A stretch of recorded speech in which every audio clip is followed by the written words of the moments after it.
کیا یہ وہی حسنین شریفین نہیں ہیں کہ جن کے گہوارے کو آ کے تو جلایا کرتا تھا؟ تو پھر کیا ہوا کہ ایک دم یا رب من تحت الکسا کی صدا بلند ہوئی. اب خدا نے تعارف کروایا، آواز قدرت آتی ہے جبرائیل، ہم فاطمہ و ابوہا و بالہا و بنوہا. مرکزیت اور محوریت کس کو دی؟ اب یہ ہم بیان ہو رہا ہے، آپ ادبا موجود ہیں. ہم فاطمہ و ابوہا و بالہا و بنوہا. تو یہاں پر محور اور مرکزیت دی، مقام معرفت پر، شناخت پر کس کو؟ سیدہ کو. تو میں یوں کہوں گا کہ اگر آپ نے رسالت اور امامت کو پہچاننا ہے اور کما حق کو ہو پہچاننا ہے، خانہ زہرا پہ آئیے، پھر آپ کو رسالت خالص بھی ملے گی، امامت خالص بھی ملے گی،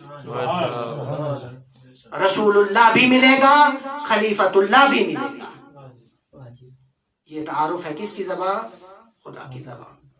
اور دوسرا تعارف کہ جو پیغمبر گرامی اسلام نے فرمایا وہ کیا تھا؟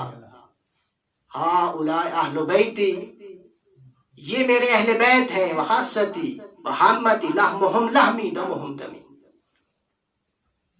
اے پروردگار یہ میرے اہل بیت ہیں، یہ میرے خاص ہیں، ان کا خون میرا خون ہے، ان کا گوشت میرا گوشت ہے. یہ دوسرا تعارف ہے. اور اس سے آگے بڑھیں تو دیگر معصومین علیہ السلام نے ایسے ایسے کلمات فرمائے ہیں بی بی کی شخصیت کے متعلق جن کا ادراک مشکل ہے.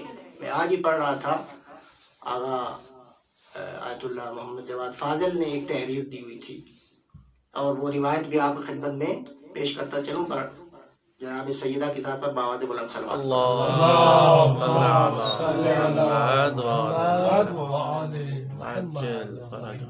تو فرماتے ہیں کہ جناب سیدہ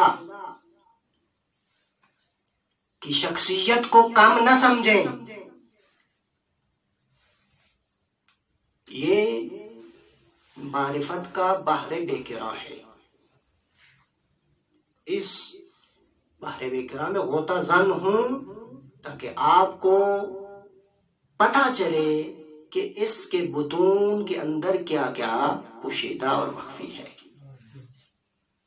اور روایت بیان کی امام صادق علیہ الصلوۃ والسلام سے، ما تکاملت النبوہ حتی اقر بفضلها ومعرفتها ومحبتها. کہ اگر ہم دنیا اور آخرت کی کامیابی چاہتے ہیں تو جناب سیدہ سے متمسک ہوں، جناب سیدہ سے محبت کریں، جناب سیدہ کی فضیلت اور معرفت حاصل کریں. اسی کے اندر کمال روحانی بھی ہے اور دنیا کی کامیابی بھی ہے. جناب سیدہ کے ظرف سے کیا کریں؟ وہ جو ظرف معرفت ہے اس کو حاصل کریں تاکہ ہمارے قلوب جو ہیں وہ طاہر ہوں، قلوب جو ہے ان کے اندر پاکیزگی آئے. اور اس وقت تک ہم درک نہیں کر سکتے جب تک قلوب پاک نہیں ہوں گے. خاندان محمد وآل محمد پر صلوات. اللہم صل علی محمد وآل محمد. اور یہ تو مقام ہے جناب سیدہ کا کہ جس کے متعلق میں نے کہا کہ پیغمبر نے ایک یہ تعارف کروایا. اور اس سے آگے بڑھیں تو فرمایا فاطمہ بضعۃ منی، فاطمہ میرے وجود کا حصہ ہے. تو اب یہاں پر رک کے کہوں گا کہ اگر محمد مصطفیٰ نور تو فاطمہ نورانیت کا ٹکڑا، اگر محمد مصطفیٰ طاہر تو فاطمہ طہارت کا ٹکڑا، اگر محمد مصطفیٰ صادق فاطمہ صداقت کا ٹکڑا،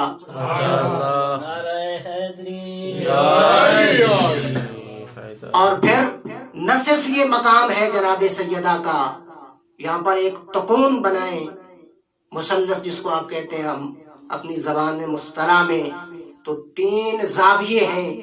ایک زاویے کا نام ہے سید الانبیاء، دوسرے زاویے کا نام ہے سید الاوصیاء، اور تیسرے زاویے کا نام ہے سیدۃ نساء العالمین.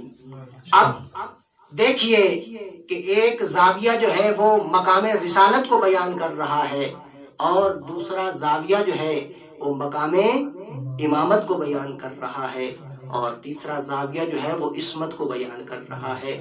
اب اگر آپ نے ایک مثلث کھینچنی ہو تو اس کے لیے ضروری ہے کہ 3 اس کے اندر جو خط ہیں وہ ہوں گے، تو اس کو آپ مثلث کا نام دے سکتے ہیں، وگرنہ مثلث نہیں کہہ سکتے.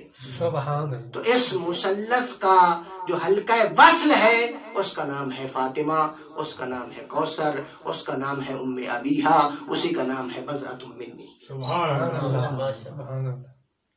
تو اب یہاں پر دیکھیے کہ یہ جب ایک مثلث بن چکی تو مقام سیدہ کو اب یہاں درک کرنے کی ضرورت ہے. ہم دیکھتے ہیں کہ ولایت جو ہے وہ رسالت کے لیے اٹھ رہی ہے، ولایت جو ہے وہ احترام رسالت کے لیے کھڑی ہو رہی ہے.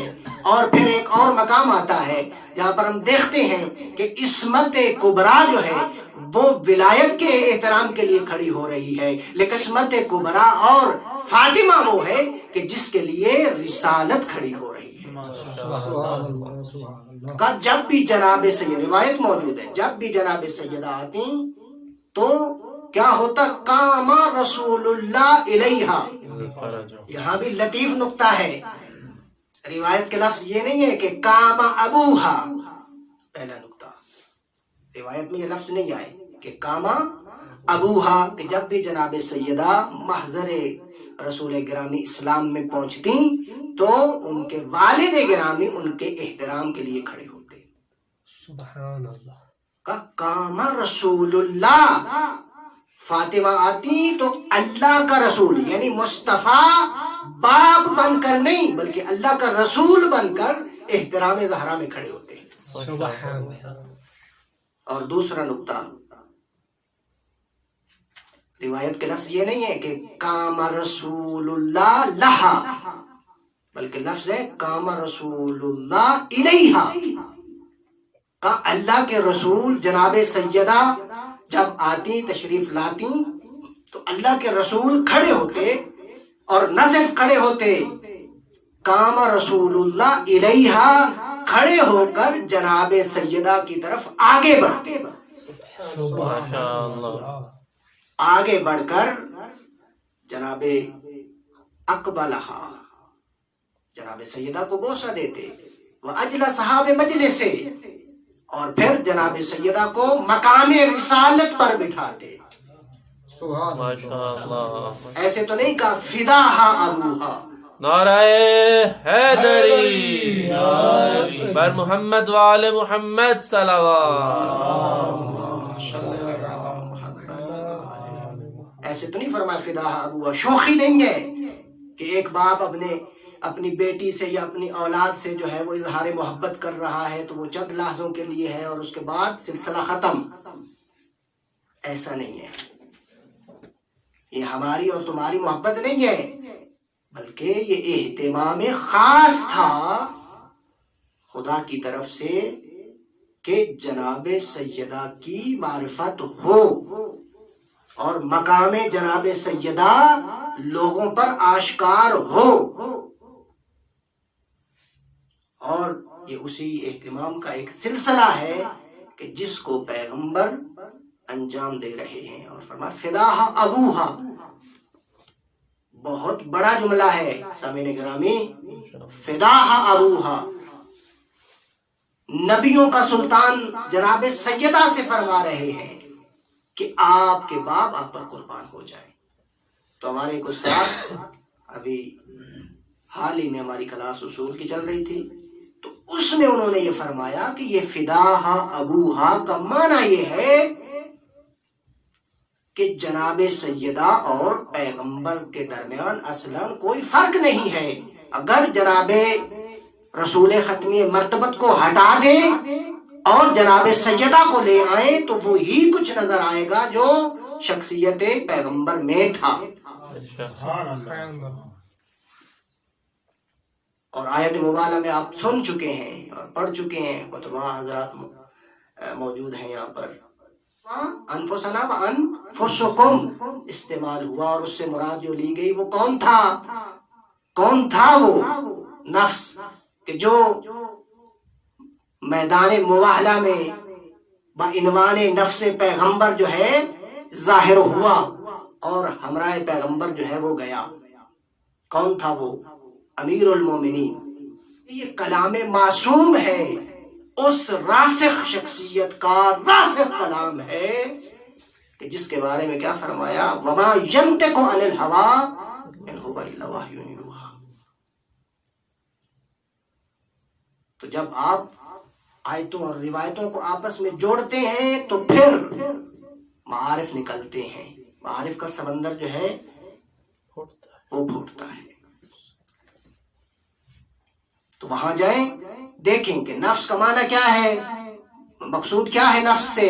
یعنی آپ نے کہا امیر المومنین نفس پیغمبر بن کر میدان مباہلہ میں نجران کے خلاف صداقت پیغمبر کی گواہی دینے گئے. اور دوسری جگہ پر کیا فرمایا؟ علی لولا علی، اگر علی نہ ہوتے لما کانا کفوا لفاطمہ، کہ علی نہ ہوتے تو فاطمہ کا کوئی کفو نہ ہوتا. اب یہ جو کفویت ہے یہ ہمیں بتاتی ہے کہ اگر فاطمہ علی کا ہم کفو اور اس کفویت کے مقام پر اور ہم پلہ ہونے میں اگر اس کو سانچنا ہو تو ان مطالب کی طرف توجہ ضروری ہے. کیوں؟ وہاں فرمایا علی نفس رسول تھے. بھائی جب علی نفس رسول ہیں اور فاطمہ علی کا کفو نہ ہو تو برابری کیسی؟ اس کا معنی یہ ہوا کہ فاطمہ کو بھی نفس رسول ہونا پڑے گا. اور استاد محترم نے فرمایا فداہا ابوہا کا معنی یہی ہے کہ جناب سیدہ نفس پیغمبر ہیں.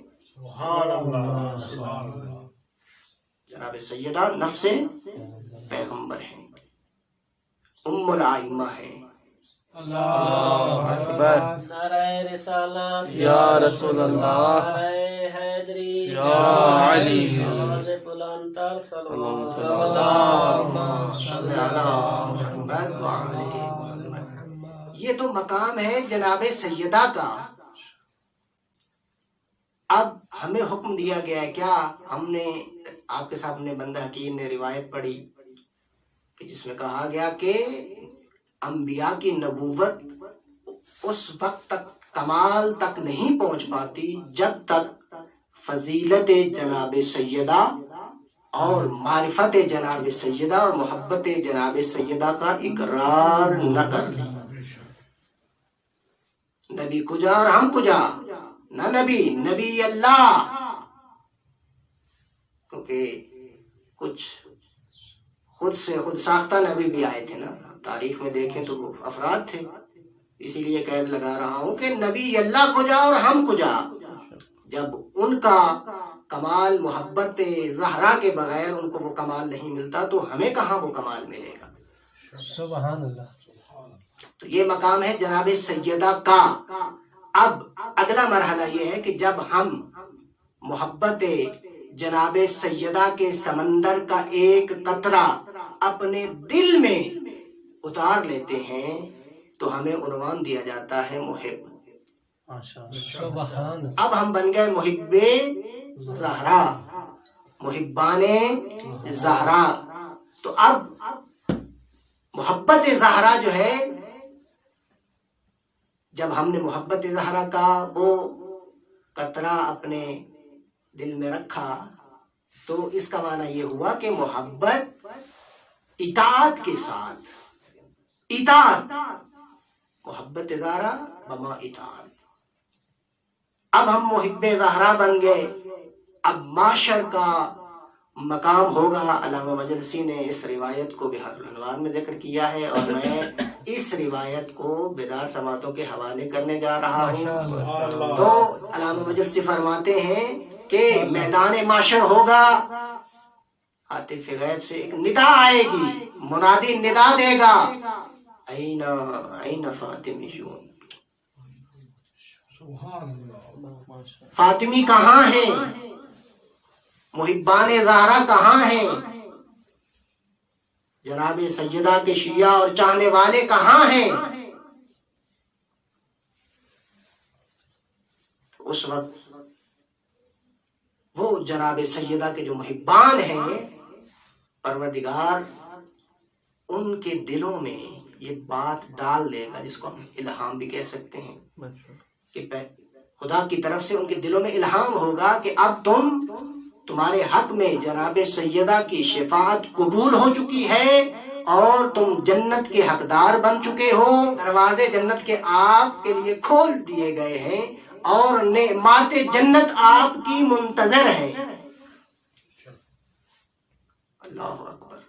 ہمارے جیسے محب ہوں تو ذرا سی بات ایسی ہمارے کانوں تک اور ہماری سماعتوں سے ٹکرائے تو فوراً داخل جنت ہو جائیں گے، لیکن چونکہ وہ محبان خالصتاً محبان فاطمہ تھے، جب ان کو خدا کی طرف سے یہ حکم مل جائے گا تو وہاں وہ ٹھہر کر، رک کر پروردگار عالم سے ایک التجا کریں گے،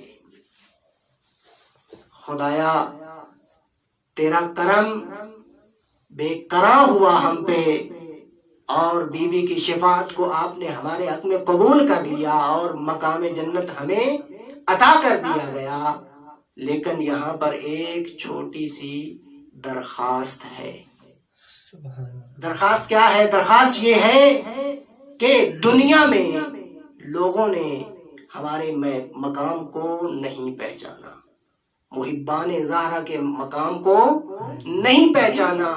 آج ہماری آپ سے التجا ہے کہ ہمارے اس مقام کو اہل محشر پہ واضح کر دے۔ سبحان اللہ، سبحان اللہ۔ اس وقت آواز قدرت آتی ہے کہ محشر کی طرف لوٹ جاؤ، اور وہاں جا کر دیکھو من احبکم لحب فاطمہ، جس کسی نے بھی تم سے جناب سیدہ کی بدولت محبت کی ہو، اس کا ہاتھ پکڑ کر اس کو بھی جنت میں اپنے سبحان اللہ، من احبکم لحب فاطمہ، من کساکم لحب فاطمہ۔ دیکھو دنیا میں رہتے ہوئے جس کسی نے بھی تمہیں سیدہ کی محبت میں لباس عطا کیا، اس کا ہاتھ پکڑ کر، تھام کر اسے بھی اپنے ساتھ جنت میں لے جاؤ۔ سبحان اللہ، سبحان اللہ۔ تو آگے جملے ہیں روایت کے، من سقاکم شربتم من الماء لحب فاطمہ، یہاں تک کہ اگر دنیا میں رہتے ہوئے کسی نے تمہیں ایک گھونٹ پانی بھی جناب سیدہ کی محبت میں پلایا اور تجھے استراب کیا، اس کا بھی دامن پکڑو اور جنت۔ سبحان اللہ، سبحان اللہ۔ عظمت جناب سیدہ بواز بلند تر صلوات، اللہم صل علی سبحان اللہ۔ اور آخری بات اور آپ کی رحمت تمام، من اطعمکم فی حب فاطمہ، اور جس کسی نے بھی تمہیں محبت جناب سیدہ میں کھانا کھلایا، آج تم اس کے میدان معاشر میں شفیع بن کر اور شافع بن کر اس کی شفاعت کرو گے، تاکہ تمہاری وہ منزلت اور مقام اور قدر و قیمت اہل معاشر پر واضح ہو جائے۔ سبحان اللہ، سبحان اللہ، سبحان اللہ۔ اور اہل معاشر ہم اور آپ جیسے فقط نہیں ہوں گے وہاں، کلمہ اہل معاشر استعمال ہوا ہے، انبیاء، اولیاء، اوصیاء، اس کے بعد پھر ہماری نوبتیں ہیں، پتہ نہیں وہاں ہم کہیں نظر آئیں گے یا نظر نہیں آئیں گے تو جو سر فہرست ہیں وہ افراد ہیں. سبحان اللہ. تو اب مانا مفہوم ہوا اس روایت کا بھی کہ جہاں پر کہا ما تکاملت نبوت نبی حتی اقر بفضلہا. تو انہی الفاظ کے ساتھ دعا گو ہوں کہ پروردگار عالم ہماری یہ قلیل سی عبادت اپنی بارگاہ میں مقبول و منظور فرمائے، اور جناب سیدہ کا یہ تذکرہ ہمارے لیے باعث نجات اس کو قرار دے، اور ہماری محبت نسبت جناب سیدہ اس میں اضافہ فرمائے، معرفت جناب سید اس کی نسبت بھی پروردگار اضافہ فرمائے، اور اس سے بالاتر ہمیں جناب سیدہ کا پیروکار بننے کی توفیق عطا فرمائے. کیوں؟ اس لیے کہ آپ کے اور ہمارے آخری امام زمان اجل اللہ فرجہ الشریف کیا فرماتے ہیں کہ میں آخری امام جو ہوں حجت خدا ہوں، لیکن میرے لیے جناب سیدہ جو ہیں وہ نمونہ عمل ہے. تو جب جناب سیدہ حجت خدا کے لیے نمونہ عمل ہیں تو پیروان حجت خدا کے لیے بھی یقیناً نمونہ عمل ہیں.